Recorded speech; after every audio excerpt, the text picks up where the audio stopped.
Paper का नाम है fundamental of computers and IT. यहाँ पर आप कंप्यूटर्स के बारे में तो जानते ही होंगे, फिर भी क्योंकि सिलेबस में है तो इस टॉपिक को मैं एक्सप्लेन करूंगा। कंप्यूटर सिस्टम के बारे में बेसिकली कहा जा सकता है कि ये एक तरह की इलेक्ट्रॉनिक डिवाइस है जो कि यूजर से रॉ डेटा लेती है। रॉ डेटा मतलब जो डेटा कंप्लीट ना हो और जो डेटा अभी प्रोसेस किया जाना हो। रॉ डेटा लेने के बाद यूजर के निर्देशों के आधार पर डेटा को प्रोसेस किया जाता है और प्रोसेस करने के बाद उसे आउटपुट के रूप में कंप्यूटर के द्वारा यूजर को वापस दिया जाता है। तो basically computer is an electronic device. ये एक ऐसी इलेक्ट्रॉनिक डिवाइस है जो यूजर से रॉ डेटा लेती है, आवश्यकता के अनुसार प्रोसेस करती है और आउटपुट के रूप में उसे यूजर को वापस प्रदान करती है। यहां पर कंप्यूटर के साथ सिस्टम वर्ड का यूज किया गया है। सिस्टम का बेसिकली मतलब तंत्र से है। तंत्र मतलब प्रणाली या हर वो वातावरण या हर वो मशीनरी जिसमें तत्वों की संख्या, एलिमेंट्स की संख्या एक से ज्यादा होती है। या यूं कहा जा सकता है कि हर वो मशीनरी, हर वो डिवाइस जहां पर पार्ट्स की संख्या एक से ज्यादा हो, या यूं कहें कि जहां पर भी दो या दो से ज्यादा पार्ट्स मिलकर एक साथ काम करते हो, ऐसी हर डिवाइस को सिस्टम कहा जाता है। कंप्यूटर में अगर आप देखेंगे इनफैक्ट तो कंप्यूटर नाम की तो कोई चीज होती ही नहीं है। आपको कीबोर्ड मिलेगा, माउस मिलेगा, रैम, मदरबोर्ड, मॉनिटर वगैरह कई सारे पार्ट्स मिलेंगे और ये सारे पार्ट्स ही मिलकर एक पूरी डिवाइस का निर्माण करते हैं जिसको कि हम कंप्यूटर के नाम से जानते हैं। तो कंप्यूटर ही नहीं, हर वो प्रणाली, हर वो वातावरण जहां पर तत्वों की संख्या एक से ज्यादा हो, जहां तत्व एक दूसरे के साथ मिलकर एक पर्पस को टारगेट करने के लिए काम करते हो। जैसे सोलर सिस्टम है, सौर मंडल। अब सोलर सिस्टम में कोई एक चीज नहीं है, कई सारे प्लैनेट्स हैं और बहुत सारी गैलेक्सीज हैं, ये सब मिलकर के बनाती हैं वहां का सिस्टम। या ह्यूमन बॉडी सिस्टम की हम बात करें तो ह्यूमन बॉडी में भी कोई एकल पार्ट नहीं है, कोई सिंगल पार्ट नहीं है, कई सारे पार्ट्स हमारी बॉडी में जो हमारी पूरी ह्यूमन बॉडी के सिस्टम को बनाते हैं। तो फाइनली ये कहा जा सकता है कि हर वो चीज सिस्टम है जहां पर तत्वों की संख्या एक से ज्यादा हो और जहां पर एक से ज्यादा तत्व मिलकर एक उद्देश्य की प्राप्ति के लिए काम करते हो। तो क्योंकि कंप्यूटर में भी कई सारे पार्ट्स हैं और सारे पार्ट्स एक दूसरे पर कहीं ना कहीं निर्भर हैं और सभी मिलकर एक डिवाइस को चलाने का काम करते हैं, इसलिए कंप्यूटर को बेसिकली कंप्यूटर सिस्टम के नाम से जाना जाता है। अब मैं बात करूंगा आईटी के बारे में। आईटी का मतलब यहाँ पर इंफॉर्मेशन टेक्नोलॉजी से है, यानी कि सूचना तकनीक। तो जिस तकनीक का इस्तेमाल करके, जिस तकनीक की सहायता से कंप्यूटर सिस्टम को डेवलप किया गया है या जिस तकनीक की सहायता से कंप्यूटर या उसके जैसी और डिवाइसेस से मतलब है वो डिवाइसेस जो सूचनाओं के आदान प्रदान में सहायक हों, जैसे टेलीफोन हुआ या मोबाइल हुआ। ये सभी डिवाइसेस में कॉमन बात ये है कि ये सूचनाओं के आदान प्रदान में सहायता करती हैं। कंप्यूटर भी कहीं ना कहीं सूचनाओं के आदान प्रदान में ही सहायक है। तो हर वो डिवाइसेस जो सूचनाओं का आदान प्रदान करने के लिए विकसित की गई हैं, उन डिवाइसेस को डेवलप करने के लिए जिस तकनीक का प्रयोग किया जाता है, जिस टेक्नोलॉजी का प्रयोग किया जाता है, वो टेक्नोलॉजी इंफॉर्मेशन टेक्नोलॉजी कहलाती है। तो इंफॉर्मेशन टेक्नोलॉजी जो कंप्यूटर के विकास में सहायक है, ये वो तकनीक है जिसके माध्यम से उन डिवाइसेस को डेवलप किया गया है जो हमें हेल्प करती हैं कम से कम समय में अधिक से अधिक सूचनाओं का आदान प्रदान करने में। तो सूचना तकनीक इस समय में कितनी ज्यादा उन्नत हो चुकी है, इसका अनुमान अपन ऐसे ही लगा सकते हैं कि हमारे आसपास में अब सूचनाओं का आदान प्रदान करने के लिए जो कई सारी डिवाइसेस उपलब्ध हैं, वो समय के साथ साथ सस्ती होती जा रही हैं और अधिक प्रभावशाली भी होती जा रही हैं। समय के साथ साथ सूचनाओं का आदान प्रदान करना बहुत सरल हो गया है और सस्ता माध्यम भी बन गया है। अब बात करेंगे कंप्यूटर्स की स्ट्रेंथ के बारे में। स्ट्रेंथ को ही कंप्यूटर के एडवांटेजेस कहा जा सकता है, कंप्यूटर के लाभ कहा जा सकता है। तो वैसे तो कंप्यूटर के कई सारे लाभ हैं, लेकिन जो मेजर पॉइंट्स हैं वो मैं आपको बता देता हूं यहाँ पर। सबसे पहले कंप्यूटर की स्पीड। तो कंप्यूटर की स्पीड ह्यूमन बीइंग के जो हम लोग जो ऑपरेशंस करते हैं, हम लोग जो प्रक्रियाएं करते हैं, उससे कई गुना ज्यादा तो है ही, साथ में कंसिस्टेंट भी है। कंसिस्टेंट का मतलब ये है कि अगर हमें कोई कैलकुलेशन करना हो तो छोटा कैलकुलेशन हम जल्दी कर लेते हैं, लेकिन बड़ा कैलकुलेशन उतना ज्यादा समय लेता है, कई बार हम गलती भी करते हैं। तो बात यह है कि कंप्यूटर सिस्टम क्योंकि इलेक्ट्रॉनिक डिवाइस है, मशीनरी है, ये बड़े ऑपरेशंस को करने में भी उतना ही समय लेता है जितना कि छोटे ऑपरेशंस को करने में। तो यहाँ पर गति की अगर हम बात करें तो गति इसकी अधिक तो है ही, साथ में कंसिस्टेंट है। कंसिस्टेंट से मतलब ये है कि लगातार ये एक ही समय में अपने ऑपरेशंस जितने समय में छोटे ऑपरेशन कर पाता है, समान समय में ये बड़े ऑपरेशन भी कर पाता है। इसके बाद high storage capacity. High storage capacity बहुत ऑब्वियस सी बात है, आप जानते हैं कि कंप्यूटर सिस्टम समय के साथ साथ उसकी स्टोरेज कैपेसिटी लगातार बढ़ रही है। पहले जो काम हम लोग किलोबाइट्स में निपटा लेते थे, आज हमारी कैपेसिटी बढ़ रही है और समान समय में कंप्यूटर सिस्टम की कैपेसिटी बढ़ती जा रही है।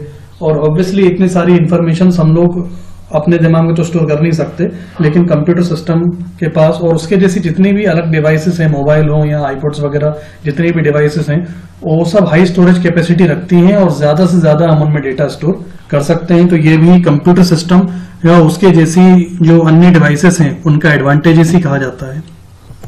अगला बेनिफिट है इसकी एक्यूरेसी।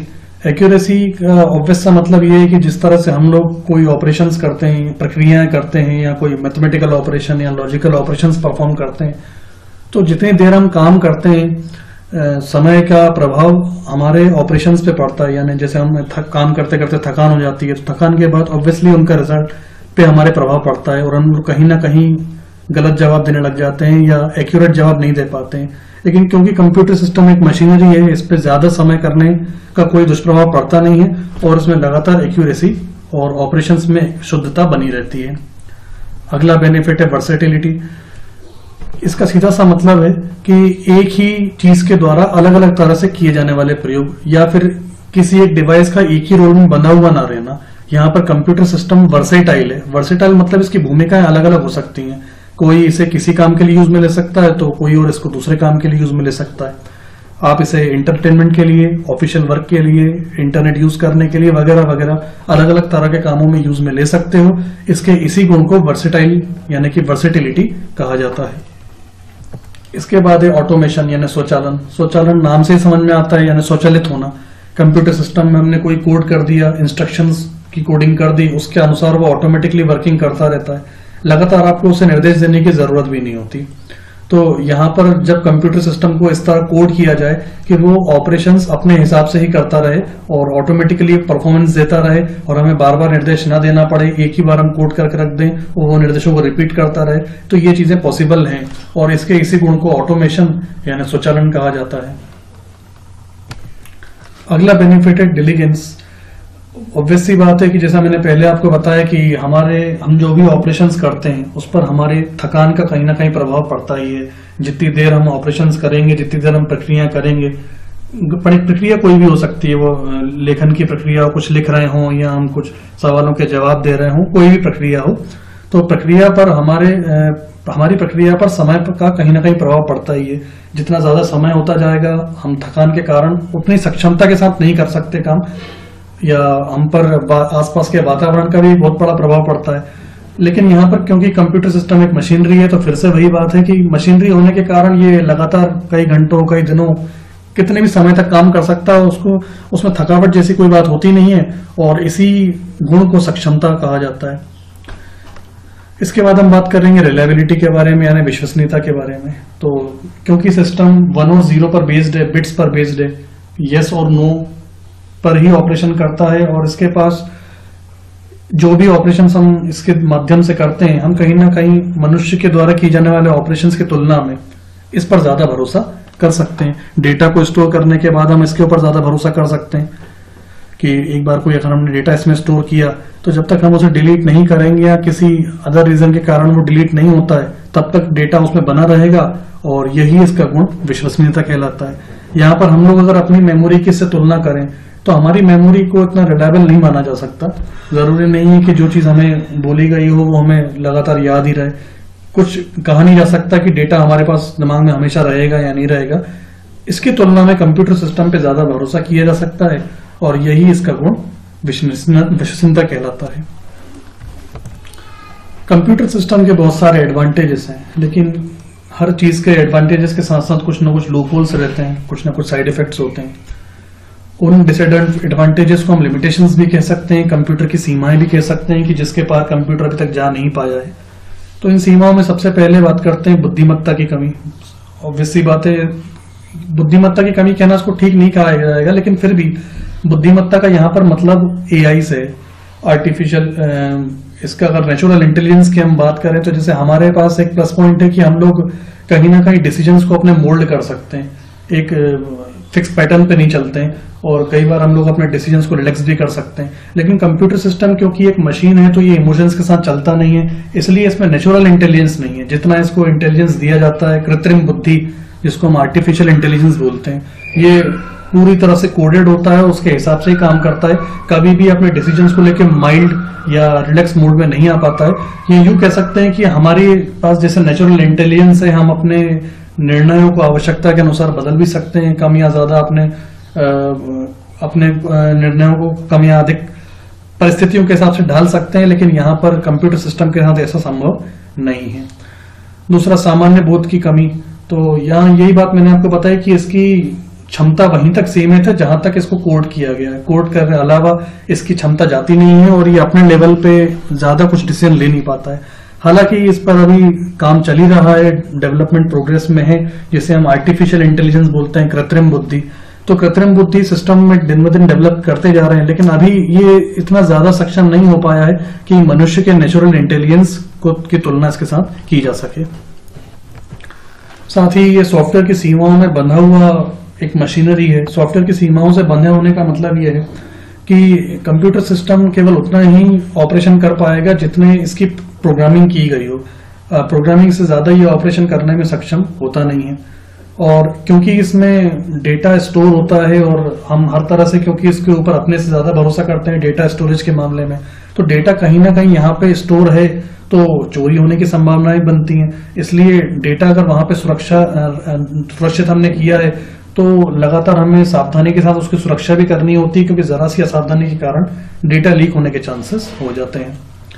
इसके अलावा क्योंकि यह मशीनरी है तो कहीं ना कहीं बिजली पर इसकी निर्भरता है ही, जो कि इसका सबसे बड़ा एक लिमिटेशन है, सबसे बड़ा इसका एक डिसएडवांटेज है।